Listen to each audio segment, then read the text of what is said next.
Bonjour à tous, on va commencer. Donc, je me présente, Hakim Mouslim, je suis directeur de la société Innossi, basée sur Nantes. Et donc aujourd'hui, on fait partie du groupe ABL. On est donc deux avec Hugues Delanoux, directeur d'ABL France, et on a le plaisir de vous présenter quelques retours d'expérience sur les premiers 100 gigawatts d'éolien offshore. Alors 100 gigawatts, un chiffre assez impressionnant, mais parce que le groupe a une expérience de plus de 40 ans cumulée en fait, entre les différentes entités sur les différents parcs éoliens offshore sur lesquels nous avons ensemble travaillé. On va peut-être sur un sujet aussi large prendre le temps de vous présenter quelques points sur lesquels on fait le focus au niveau de nos différentes entités. Les points sur lesquels j'ai de l'expérience sont plus en lien avec la recherche et le développement ainsi que l'ingénierie. Et pour Hugues, c'est plutôt les aspects liés aux opérations d'installation, aux opérations de Marine Warranty Survey, aux opérations de suivi et de supervision des opérations de construction de champs éoliens en direct. Peut-être quelques lessons learned et puis on se fera plaisir de répondre à vos questions si vous en avez quelques-unes.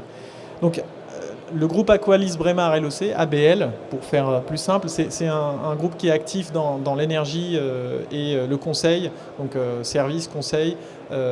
Au niveau mondial, on est présent dans un peu plus de 300 localisations différentes, donc 38 pays à peu près, ça augmente régulièrement ou ça bouge régulièrement. On est une société aujourd'hui globale qui est cotée en bourse avec environ 1000 personnes, 1000 individus qui travaillent donc dans 3 segments d'activité principaux. L'oil and gas, le segment du transport maritime et le 3e segment qui est celui des renouvelables, pour lequel notre groupe a pris un engagement de faire plus de 50% de son chiffre d'affaires d'ici 2030 sur ce segment-là. Donc on est un groupe multidisciplinaire pour répondre aux différentes exigences et aux différentes demandes spécifiques de support en ingénierie jusqu'aux opérations de construction, voire d'opérations de maintenance et de démantèlement des parcs éoliens. Et on a travaillé donc sur 31 projets éoliens offshore, 11 gigawatts déjà installés, 233 projets éoliens. Je vous laisse lire un peu les chiffres, mais on a un retour d'expérience aujourd'hui qui est assez important sur les différentes phases de développement de ces projets-là, et c'est ce qu'on est venu partager avec vous ce matin avec ces quelques minutes. Donc la R&D et l'ingénierie sont présentes à des moments différents au niveau de l'échelonnement de la durée de vie d'un parc éolien offshore. On va retrouver les phases de R&D tout au long on va dire de l'exercice, voire du développement du parc éolien, même bien après, et je vais vous expliquer pourquoi. En revanche, l'ingénierie, on va être très focalisé sur les opérations de développement conceptuel de l'ingénierie de ferme au démarrage du parc, donc avant les réponses aux appels d'offres, avant de décrocher le fameux ticket pour développer et construire le parc éolien. Et puis après, on va avoir des phases à des moments clés, donc des moments qu'on appelle pré-FID, avant le financement, pour lesquels il va y avoir donc différentes phases de développement et d'ingénierie, des phases de FEED, et puis des phases après de basic et de detail engineering qui vont permettre aux constructeurs, aux fabricants de déployer ces plans pour la construction de ces champs éoliens.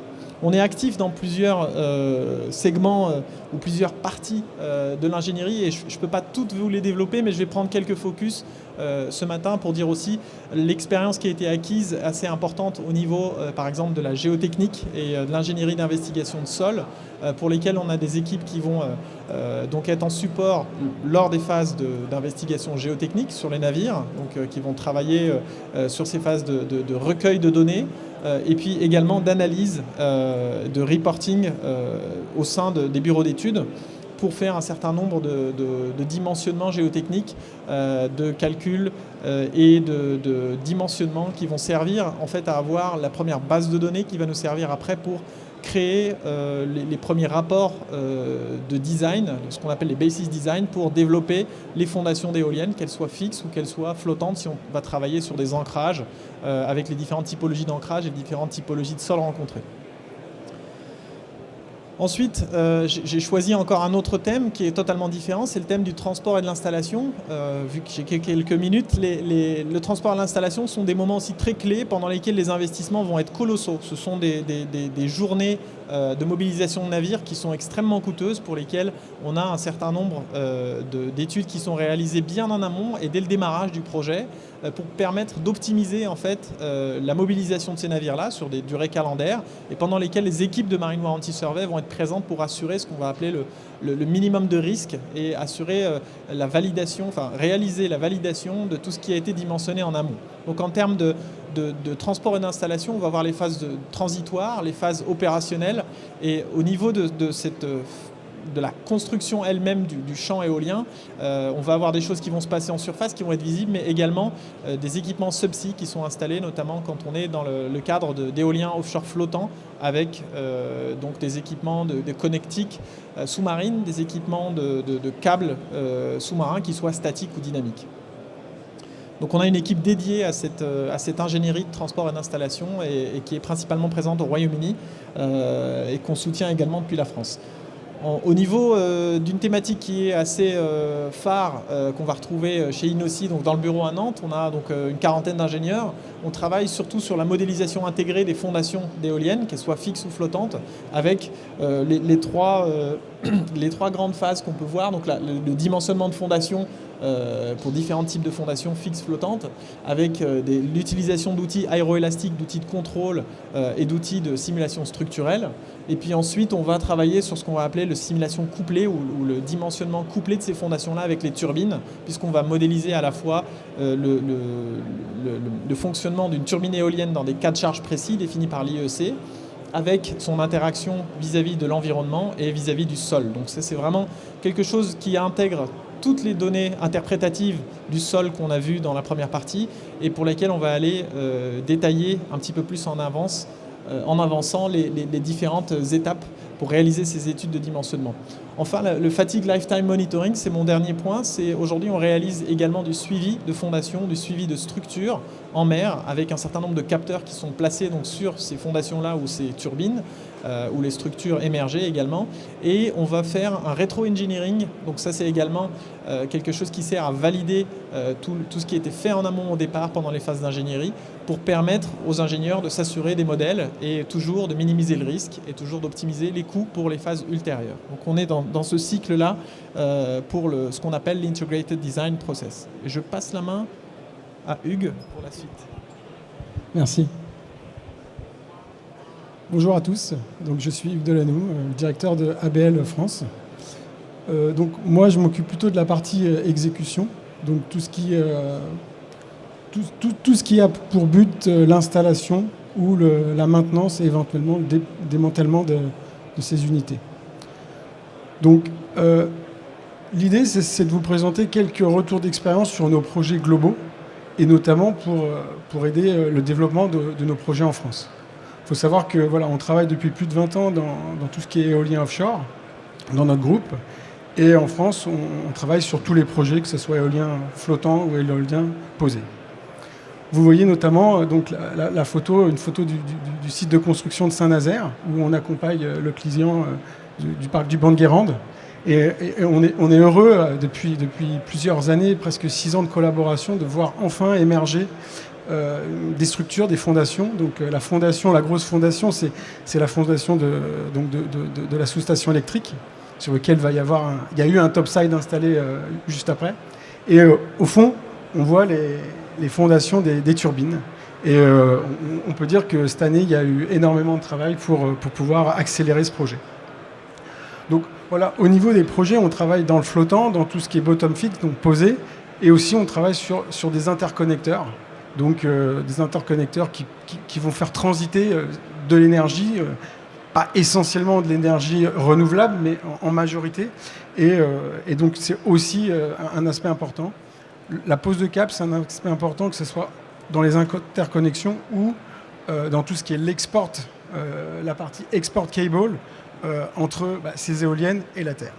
Donc on va travailler aussi au niveau de ces interfaces.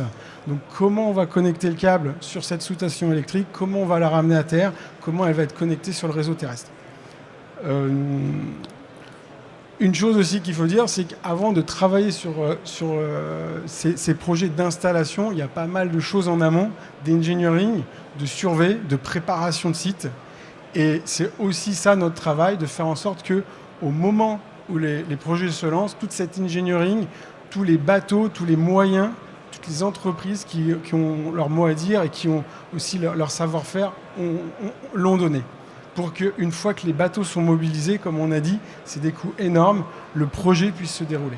Et donc là également, il peut y avoir des retours d'expérience à faire bénéficier.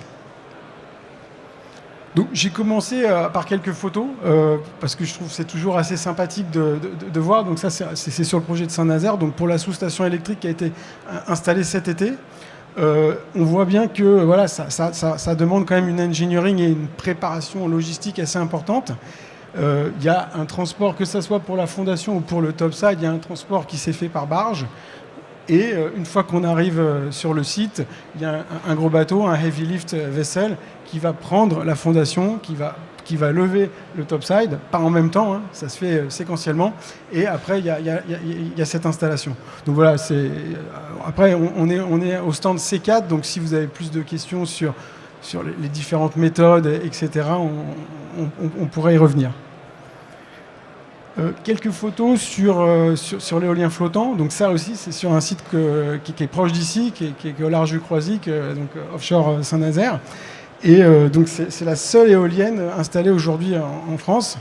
Et donc on a contribué en tant que Marine Warranty Surveyor, donc représentant des assurances, pour toute la phase de construction qu'on voit sur les premières photos, jusqu'à la mise à l'eau, l'intégration des éléments de turbine, des pales, des rotors, etc., et jusqu'à la mise sur site, la connexion à tout ce qui est mooring, qui est quand même un point aussi assez important sur lequel on a pas mal de retours et une grosse expérience aussi qui vient de l'oil and gas. Et finalement, sur la dernière photo, la connexion avec l'ombilic pour exporter l'électricité.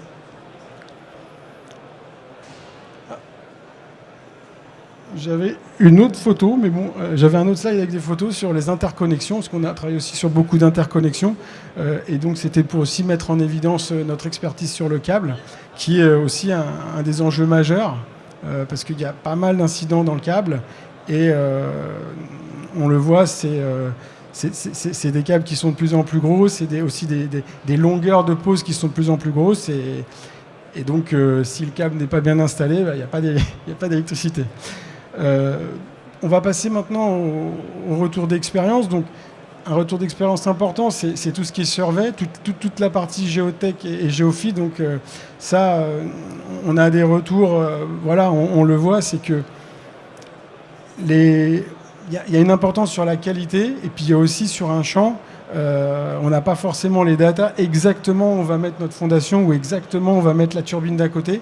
Et quand il y a des opérations de forage ou des opérations d'ensouillage de câbles, on peut avoir des surprises, soit un sol trop dur, soit un sol trop mou, soit un sol qui varie. Il y a aussi des études géotech et géophy qui ont été faites très longtemps en amont, et le sol où il y a eu des modifications. Donc on se rend compte que cette partie-là est encore quelque chose sur lequel voilà, il y a du travail, et il peut y avoir des fois des mauvaises surprises au moment des opérations. On a aussi une partie sur les UXO, parce qu'on sait que sur les côtes françaises, il y en a beaucoup, et on pense qu'éventuellement c'est aussi quelque chose à prendre en compte un peu plus tôt, et éventuellement pouvoir se dire... pouvoir anticiper que les zones vont peut-être des fois être modifiées, où on va devoir faire intervenir des bateaux peut-être jack-up qui vont se positionner à des endroits, et bien avoir pris en compte que c'est des zones où il faut qu'il y ait une clearance pour la partie UXO. Après, un autre point important qui est aussi assez général sur les projets, c'est que souvent c'est dans le détail qu'on peut aussi avoir du retard. C'est éventuellement des éléments sur un mooring qui sont peut-être pas très très importants, mais ou des éléments sur du rigging éventuellement peuvent faire retarder un projet, parce que il suffit d'un lien de ce mooring qui n'est pas bon, ou qui a été oublié, ou qui est défectueux pour faire retarder le projet. Et donc tous ces petits détails, tous ces soucis de mobilisation, démobilisation de bateaux ou éventuellement de personnel sont des choses qui peuvent faire retarder et occuper les esprits au lieu de se focaliser essentiellement sur les opérations complexes et techniques. Aussi également, on a tout ce qui est sur les procédures. C'est normalement un outil qui est utilisé en mer et ça ne doit pas être quelque chose de trop compliqué. On voit toute l'engineering normalement est fait en amont et donc quand on arrive sur site, on a un guide assez pratique pour pouvoir savoir si l'opération peut se faire ou pas. Et sur certains projets, on n'est pas arrivé à cette maturité-là. Et donc, il y a encore des questions qui se posent parce qu'il y a beaucoup de paramètres à prendre en compte et ce n'est pas adapté pour les opérations maritimes. On doit pouvoir arriver avec un guide clair. C'est bon, c'est pas bon, quels sont les contingencies, si toutefois il y a une modification, si toutefois il y a quelque chose de défectueux. Et donc, aujourd'hui, il y a encore, à notre avis, des progrès à faire dans ce domaine. Et puis aussi également un truc qu'on pourrait mettre en avant, c'est le fait d'avoir positionné des bateaux pour des opérations qui éventuellement vont être faites l'été et avec le temps en fait l'opération va plutôt se faire en octobre ou en novembre. En fait ces bateaux sont plus adaptés parce que les conditions de mer vont être plus compliquées et donc ça voilà on arrive encore sur des problèmes de planning, sur des problèmes de mobilisation, puisque on veut faire les opérations, mais les conditions météo ne sont pas forcément au rendez-vous, donc il peut y avoir du stand-by ou éventuellement une annulation pour une campagne l'année d'après. Donc ça, c'est de viser sur des moyens un peu justes, mettre à risque si toutefois il y a un décalage par rapport à la zone, à la zone qui a été planifiée. Un autre retour d'expérience, c'est sur la partie française notamment. On est sur il y a beaucoup d'acteurs et on est sur des opérations onshore, près des côtes et en mer. Mais on travaille sur des projets complexes qui méritent et qui sont lancés comme ça avec selon les standards offshore. Et donc certaines entreprises vont pas avoir forcément cette compétence et cette connaissance du monde offshore. Et donc ça peut créer quelques soucis. Et aussi, c'est peut-être des fois un manque de compétences. Et je pense que ces choses-là, avec le lancement des projets, va faire une bonne aspiration. Et on va aller dans cette direction. Mais voilà, le monde de l'offshore, c'est des règles un peu plus contraignantes parce que les conditions météo, parce que on est sur des opérations à répétition, on n'est pas que sur un one-off. Donc voilà, il y a certaines standardisations à mettre en place. On peut aussi voir des fois des retours d'expérience sur le bottom fix et sur le flottant de ce qu'on a de l'oil and gas. Donc ça, c'est aussi intéressant. Et on voit, à notre avis, encore pas assez l'industrie oil and gas aider et soutenir la filière renouvelable. Et on sait qu'il y a énormément de talent. Donc on espère, avec ces projets que également les compétences oil and gas vont rentrer dans ce domaine. Et on voit notamment sur le prochain appel d'offres flottant la compétition va commencer il y a quelques semaines. On voit bien qu'il y a des majors oil and gas qui se sont lancés également dans cette compétition. Donc ils vont venir également avec leurs compétences à ce niveau-là. Bon, pour essayer de conclure, l'idée j'ai essayé de prendre quelques points où on pense pouvoir vraiment apporter à cette filière. C'est tout ce qui est la partie interface, c'est un point important. Et sur tous nos projets, que ce soit de la R&D, de l'engineering ou l'exécution, on travaille et on discute avec toutes les parties prenantes et on est à beaucoup d'interfaces techniques également. Donc c'est souvent là que éventuellement le bas baisse et on peut apporter notre expertise. Comme l'avait dit mon collègue, on travaille depuis plus de 40 ans dans les opérations maritimes et plus de 20 ans dans l'énergie renouvelable. Donc on a une database d'informations de projets, de choses qui ont marché, de choses qui n'ont pas marché, de comment ça s'est passé en Angleterre, comment ça s'est passé dans les autres pays. Donc tout ça est mis à la disposition et utilisé pour nos projets et notamment pour le développement des projets en France. Et donc finalement, voilà, on dit que pour bien réussir, il faut être accompagné des bonnes entreprises. Il faut, à mon avis, faire de l'engineering et faire tout ce qui est géotech en amont et finalement pouvoir avoir, on va dire, un management de qu'est-ce qui peut pas mal se passer et comment on va y remédier. Voilà, je vous remercie.